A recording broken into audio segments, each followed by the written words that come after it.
ഇത് നയനയുടെ കടുത്ത ഭീഷണി. നയനയെ വരുതിയിലാക്കാൻ ആദർശും പത്തരമാറ്റ ഒരു കിടിലൻ പ്രമോ തന്നെയായിരുന്നു ഇന്ന് പുറത്തു വന്നത്. വേറൊന്നുമല്ല, നമ്മുടെ നയന ആദർശ് ഇങ്ങനെ അടുത്ത് വന്നിങ്ങനെ ഇരിക്കുകയാണ്. നയനയുടെ ആ ഉള്ളിലത്തെ ആ ഒരു പ്രശ്നം എന്തെന്നറിയാൻ ഇങ്ങനെ നയനയെ ചുറ്റിപ്പറ്റി തന്നെ നടക്കുന്നൊരു രംഗം തന്നെയാണ് നമ്മുടെ പ്രമോയിൽ കാണിക്കുന്നത്.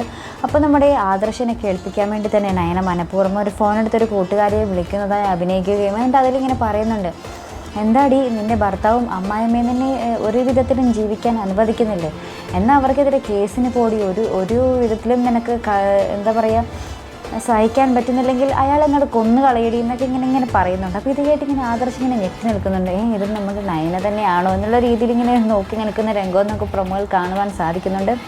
അപ്പുറത്ത് നമ്മുടെ ജലജയും ദേവയാനിയും തമ്മിലുള്ള ഒരു വാക്പോര് തന്നെയാണ് കാണുവാൻ സാധിക്കുന്നത്. നമ്മുടെ ദേവയാനി പറയുന്നത് വേറൊന്നുമല്ല, അവളെ കാണാതായപ്പോൾ എൻ്റെ ആ പേരക്കിടാവ് നഷ്ടമായല്ലോ എന്നും പറഞ്ഞായിരുന്നു അവളുടെയും മോൻ്റെയും ആ ഒരു അഭിനയം. ഇപ്പോൾ അവൾ തിരികെ വന്നപ്പോൾ അവളെ നോക്കാൻ പോലും അവൾക്ക് പറ്റുന്നില്ല എന്നും പറഞ്ഞ് ഇങ്ങനെ ജലജയെ ഇങ്ങനെ കുറ്റപ്പെടുത്തുന്നുണ്ട് നവ്യയെ നോക്കാത്ത കാര്യത്തിൽ. ശേഷം നമ്മുടെ നവ്യ ഇങ്ങനെ പടിയിറങ്ങി വരുന്ന നേരം ആ പടിയിൽ നിന്നും ഇങ്ങനെ നിലത്ത് വീഴുന്നൊരു രംഗം തന്നെയാണ് നമ്മുടെ പ്രൊമോയിൽ കാണുവാൻ സാധിക്കുന്നത്.